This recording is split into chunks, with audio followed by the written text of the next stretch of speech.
साल 1960 Bombay. Azad Maidan police station. दरवाजे से एक शख्स अंदर दाखिल होता है। एकदम सफेद रंग का शानदार महंगा सूट, पैरों में चमचमाते सफेद जूते और उंगलियों के बीच सुलगती हुई विदेशी सिगरेट। उसके चेहरे पर खौफ का कोई नामो निशान नहीं था। हैरान करने वाली बात यह थी कि उसे रोकने की हिम्मत किसी भी पुलिस वाले में नहीं थी।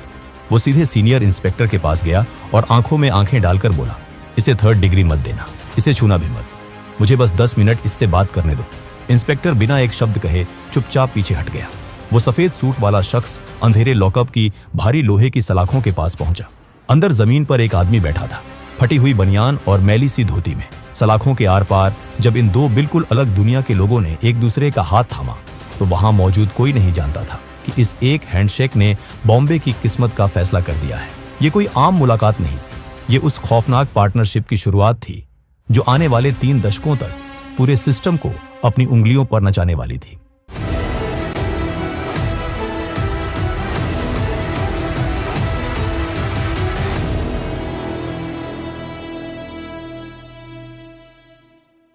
साल 1926। तमिलनाडु का एक बेहद पिछड़ा और सूखा हुआ गांव। वो दौर जब पूरा भारत अंग्रेजों की गुलामी में जकड़ा हुआ था और आजादी के लिए तड़प रहा था। इसी साल इसी राज्य के 2 अलग अलग इलाकों में 2 लड़कों ने जन्म लिया, मस्तान मिर्जा और वरदराजन मुदलियार। मस्तान जब सिर्फ 8 साल का था तब उसके पिता उसे उस सूखे और भुखमरी से बचाने के लिए अपने साथ बॉम्बे ले आए। बॉम्बे पहुंचकर उन्हें क्रॉफर्ड मार्केट के पास एक छोटी गंदी सी मैकेनिक की दुकान में काम मिला। दिन भर दोनों बाप बेटे ग्रीस, काले तेल और धूल में लिपटे रहते।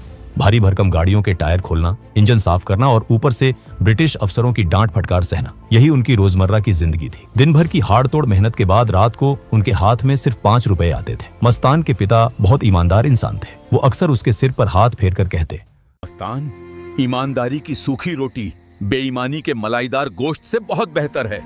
कभी कोई गलत रास्ता मत चुनना। मस्तान चुपचाप सिर हिला देता, लेकिन जब उसकी नजर उन चमचमाती रोल्स रॉयस और मर्सिडीज गाड़ियों पर पड़ती तो उसके मन में एक सवाल उठता, ये सब मेरा कब होगा? क्या मैं पूरी जिंदगी ऐसे ही काम करता रहूंगा? उधर उसी उम्र का वरदराजन चेन्नई के एक फोटोग्राफी स्टूडियो में फर्श साफ करने और लोगों के झूठे बर्तन धोने का काम कर रहा था। पढ़ाई लिखाई उसके नसीब में नहीं थी।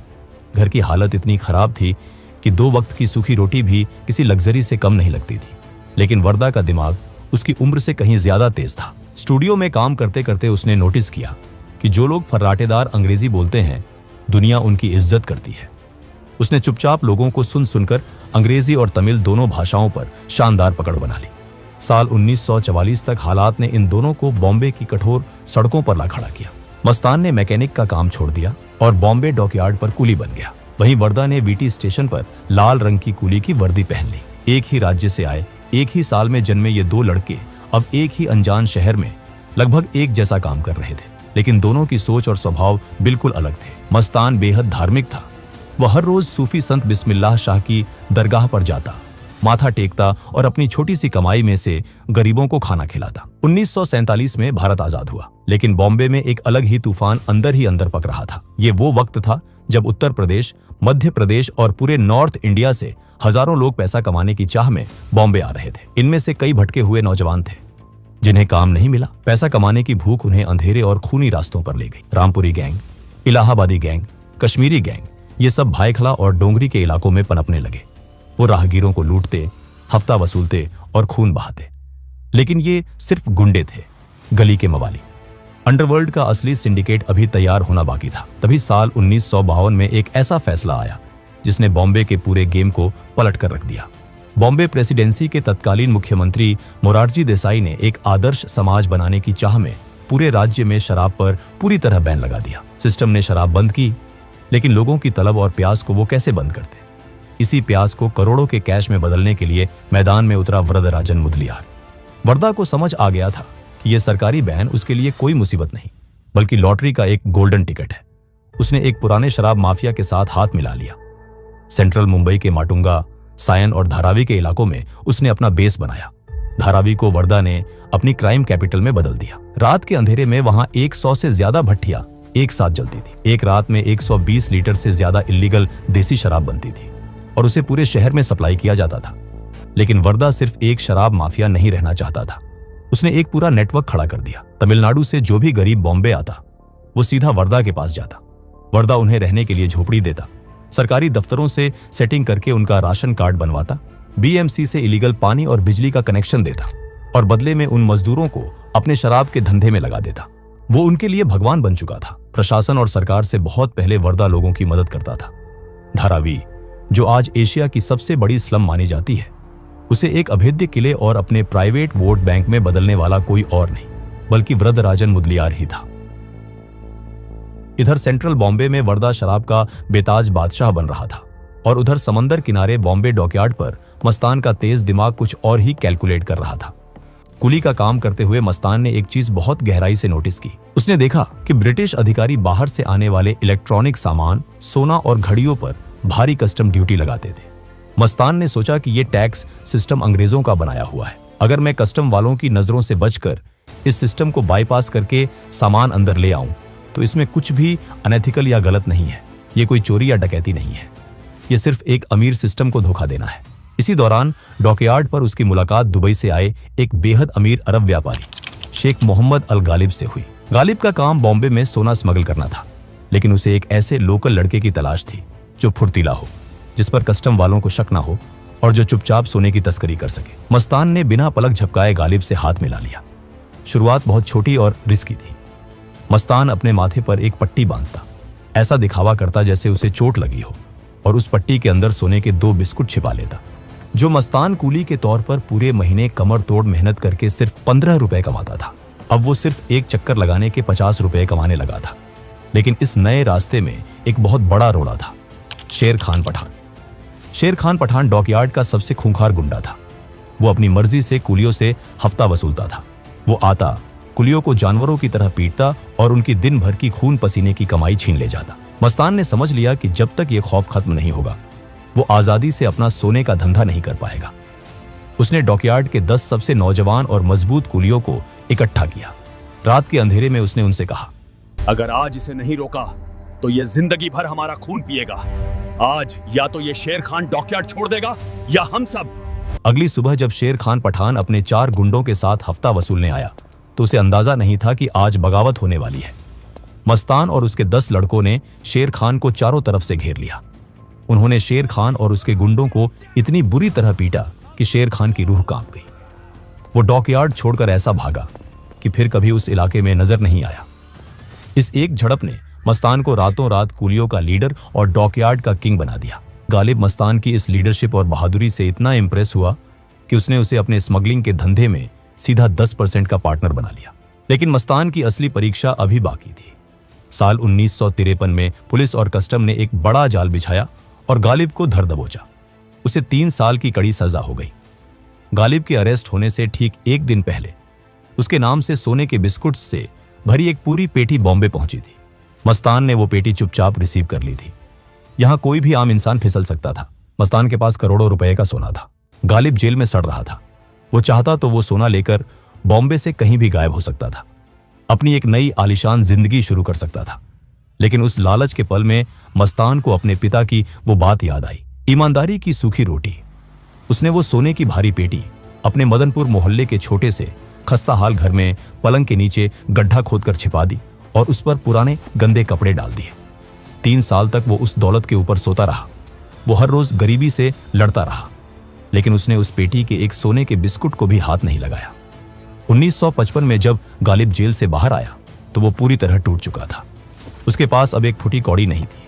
वो वापस दुबई भागने की सोच रहा था। मस्तान उसे अपने घर ले गया। उसने जमीन खोदी और सोने से भरी वो चमकती हुई पेटी बाहर निकाली। गालिब की आंखें फटी की फटी रह गई। उसे यकीन नहीं हो रहा था। मस्तान, तुमने ये सोना लेकर भागने के बारे में कभी नहीं सोचा? तुम तो अमीर बन जाते। इस अंडरवर्ल्ड के धंधे में पैसा नहीं, सिर्फ भरोसा चलता है गालिब भाई। मैं अपने उसूलों को धोखा नहीं दे सकता। ये ईमानदारी मस्तान का मास्टर स्ट्रोक साबित हुई। गालिब समझ गया कि ऐसा वफादार इंसान उसे पूरी दुनिया में नहीं मिलेगा। उसने तुरंत ऐलान किया कि आज से हर एक कंसाइनमेंट में मस्तान का सीधा 50% हिस्सा होगा और उस सोने की पेटी का आधा हिस्सा भी मस्तान का है। जो कल तक दूसरों का बोझ उठाता था, आज 5 लाख रुपयों के साथ बॉम्बे का लखपति बन गया था। मस्तान मिर्जा अब बॉम्बे का डॉन हाजी मस्तान बनने की राह पर निकल चुका था। 1960 का दशक आते आते हाजी मस्तान के पास बेहिसाब पैसा आ चुका था। वो दुबई, हांगकांग और मिडिल ईस्ट से महंगी घड़ियां, सोना और इलेक्ट्रॉनिक्स मंगवाता था। 1956 में उसने गुजरात के सबसे बड़े तस्कर सुकूर नारायण बकिया के साथ भी सिंडिकेट बना लिया था। मस्तान का पैसा अब पानी की तरह बह रहा था। लेकिन मस्तान सिर्फ एक अमीर स्मगलर नहीं रहना चाहता था। उसे पता था कि पैसा आपको बड़ी गाड़ियां और घर दे सकता है, लेकिन अगर आपको बॉम्बे जैसे शहर पर राज्य करना है तो आपके पीछे खौफ, हथियार और लोगों की ताकत होनी चाहिए। मस्तान एक व्हाइट कॉलर क्रिमिनल था। वो खून खराबे और सड़कों की लड़ाई से खुद को दूर रखता था। वो सूट पहनता था और अंग्रेजी शराब पीता था। उसे बॉम्बे में राज करने के लिए एक ऐसी मसल पावर यानी बाहुबल की जरूरत थी जो उसके एक इशारे पर पूरे शहर में आग लगा सके। और उसे वो ताकत, वो खौफ नजर आया वरदराजन मुदलियार में। वर्दा का खौफ इस कदर था कि पुलिस महकमे में उसके नाम से पसीने छूटते थे। अगर उसे किसी पुलिस स्टेशन में किसी बड़े अधिकारी से मिलने जाना होता तो उसके पहुंचने से पहले उस अधिकारी की टेबल पर एक प्रीमियम विदेशी व्हिस्की का ग्लास रख दिया जाता था। ये एक सिग्नल था। छोटे पुलिस वाले चुपचाप थाने से बाहर निकल जाते थे। सालाना 12 करोड़ रुपए का टर्नओवर था वर्दा का। पुलिस कमिश्नर से लेकर मंत्रालय के नेताओं तक सबकी जेबें वर्दा भरता था। 1960 में एक बहुत बड़ी घटना हुई। केंद्र सरकार के एक बहुत बड़े मंत्री का एक सीक्रेट गैर कानूनी कंसाइनमेंट बॉम्बे पोर्ट पर आने वाला था। वर्दा के खुफिया नेटवर्क तक यह खबर पहुंच गई। वर्दा ने सोचा कि अगर इस कंसाइनमेंट को लूट लिया जाए तो वो सीधा दिल्ली को चैलेंज दे सकता है। उसने अपने सबसे खतरनाक लड़कों को भेजा और रात के अंधेरे में वो पूरा का पूरा कंसाइनमेंट चोरी करवा लिया। जैसे ही ये खबर ऊपर तक पहुंची, पुलिस महकमे के हाथ पैर फूल गए। सीधा दिल्ली से इन्वेस्टिगेशन के ऑर्डर आए। जब पुलिस ने अपनी पूरी ताकत लगा दी तो वर्दा पकड़ा गया। उसे घसीटते हुए आजाद मैदान पुलिस स्टेशन लाया गया और लॉकअप में डाल दिया गया। ये खबर शहर में आग की तरह फैल गई। मस्तान को भी पता चला। मस्तान समझ गया कि यही वो पल है जिसका उसे बरसों से इंतजार था। 2 दिन बाद हाजी मस्तान आजाद मैदान पुलिस स्टेशन पहुंचा। उसकी एंट्री किसी हॉलीवुड स्टार जैसी थी। उसने एकदम सफेद रंग का शानदार महंगा सूट पहना हुआ था, पैरों में चमचमाते सफेद जूते और हाथ में विदेशी 555 ब्रांड की सिगरेट सुलग रही थी। पुलिस वाले मस्तान के रुतबे और उसके पैसे को जानते थे। कोई उसे रोकने की हिम्मत नहीं कर पाया। मस्तान ने सीनियर इंस्पेक्टर की आंखों में आंखें डालकर कहा, इसे 3rd डिग्री मत देना, इसे छूना भी मत। मैं वो कंसाइनमेंट वर्दा से तुम्हें वापस दिलवा दूंगा। मुझे बस 10 मिनट इससे बात करने दो। इंस्पेक्टर बिना एक शब्द कहे चुपचाप पीछे हट गया। मस्तान लॉकअप की लोहे की सलाखों के पास गया। अंदर वर्दा जमीन पर बैठा था। ये बॉम्बे अंडरवर्ल्ड का सबसे आइकॉनिक और ऐतिहासिक विजुअल था। मस्तान ने सलाखों के अंदर झांका और बोला, वनक्कम मुदलियार, मैं मस्तान हूं। कंसाइनमेंट वापस कर दो। आज से मेरे साथ काम करो। वर्दा ने शक भरी नजरों से उसे देखा। उसे लगा ये अमीरजादा पुलिस का कोई दलाल है। मुझे इस सब में क्या मिलेगा? और तुम मेरे लिए ये पुलिस वालों से सेटिंग क्यों कर रहे हो? वर्दा, मुझे तुम्हारी ताकत चाहिए। वर्दा कोई बेवकूफ नहीं था। वो समझ गया कि ये आदमी बहुत गहरी चाल चल रहा है और उस वक्त वर्दा के पास पुलिस की मार और लंबी सजा से बचने का और कोई दूसरा रास्ता भी नहीं था। उसने सलाखों के बीच से हाथ बढ़ाया और मस्तान का हाथ थाम लिया। और इसी के साथ आजाद मैदान पुलिस स्टेशन के उस बदबूदार अंधेरे लॉकअप में बॉम्बे अंडरवर्ल्ड की सबसे खतरनाक, सबसे पावरफुल और सबसे लंबी चलने वाली पार्टनरशिप की नींव रखी गई। बॉम्बे के 2 राजा अब एक हो चुके थे। वही दोस्तों, अगर आप भी मेरे जैसे 2D एनिमेशन वीडियो बनाना सीखना चाहते हो, वो भी AI की मदद से, तो मैंने आपके लिए एक कंप्लीट कोर्स बनाया है जिसमें मैंने स्टेप बाय स्टेप सिखाया है कैसे कोई वीडियो वायरल होता है, कैसे सही टॉपिक चुना जाता है, कैसे मेरे जैसे एंगेजिंग स्क्रिप्ट्स लिखी जाती हैं, कैसे AI की मदद से 2D एनिमेशन विजुअल्स बनाए जाते हैं, कैसे AI से वॉइस ओवर जनरेट करते हैं और कैसे एक क्लिक में वायरल थंबनेल्स तैयार किए जाते हैं। अभी इस कोर्स पर 50% का लिमिटेड ऑफर चल रहा है। ये ऑफर सिर्फ पहले 100 यूजर्स के लिए, तो देर मत कीजिए। डिस्क्रिप्शन में दिए गए लिंक पर क्लिक करें और आज ही ज्वाइन करें। हाजी मस्तान और वर्दा मुदलियार का एक साथ आना बिल्कुल वैसा ही था जैसे बारूद और माचिस का एक साथ आना। अब तक दोनों शहर के अलग अलग हिस्सों में अपने अपने धंधे कर रहे थे, लेकिन अब उन्होंने पूरे बॉम्बे को एक मैप की तरह आपस में बांट लिया था। साउथ बॉम्बे, जहां अमीर लोग रहते थे, जहां बड़े डॉकयार्ड थे, जहां विदेशी बिजनेस होते थे, वो पूरा इलाका मस्तान ने अपने कंट्रोल में ले लिया। सेंट्रल बॉम्बे और सबर्ब्स, जहां मिल वर्कर, स्लम और आम जनता थी, वहां वर्दा का राज चलने लगा। दोनों एक दूसरे के काम में दखल नहीं देते थे, बल्कि एक दूसरे की रक्षा करते थे। अगर मस्तान के माल को कहीं ले जाना होता तो वर्दा के लड़के हथियारों के साथ एस्कॉर्ट करते। वर्दा अब सिर्फ एक माफिया डॉन नहीं, एक मसीहा बन चुका था। उसने अपने घर पर बाकायदा जनता दरबार लगाना शुरू कर दिया था। साउथ इंडियन कम्युनिटी या बॉम्बे के किसी भी गरीब इंसान को कोई भी तकलीफ होती, चाहे वो पुलिस का झूठ केस हो, जमीन का कोई विवाद हो या घर का आपसी झगड़ा, लोग पुलिस स्टेशन या कोर्ट नहीं जाते थे। वो सीधा वर्दा के दरबार में हाजिरी लगाते थे। वर्दा फैसला सुनाता था और उसका फैसला पत्थर की लकीर होता था। अगर उसने किसी को सजा सुना दी तो बॉम्बे का कोई पुलिस वाला उसे बचा नहीं सकता था।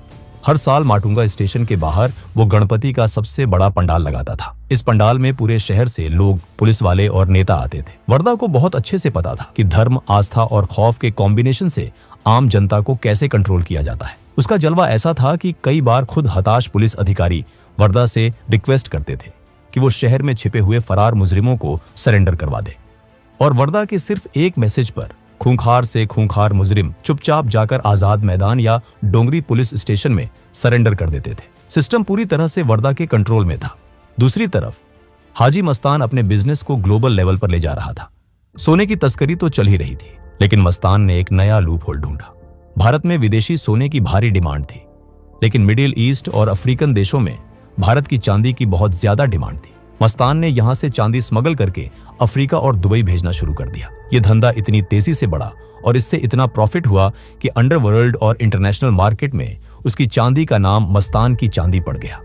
वो एक ब्रांड बन चुका था। मस्तान ने बॉम्बे के सबसे पॉश इलाके मालाबार हिल में एक आलीशान सी फेसिंग बंगला खरीदा। उसके पास विदेशी मर्सिडीज कारों का पूरा काफिला था, लेकिन उसकी सबसे फेवरेट कार थी एक इंपोर्टेड सफेद मर्सिडीज बेंज 200। मस्तान को बॉलीवुड की ग्रैंड पार्टियों में, बड़े बड़े नेताओं के साथ प्राइवेट मीटिंग्स में और मैगजीन्स के पेज पर देखा जाने लगा था। दिलीप कुमार से लेकर राज कपूर तक कई बड़े फिल्मी सितारों के साथ मस्तान की तस्वीरें अखबारों में खुलेआम छपती थी।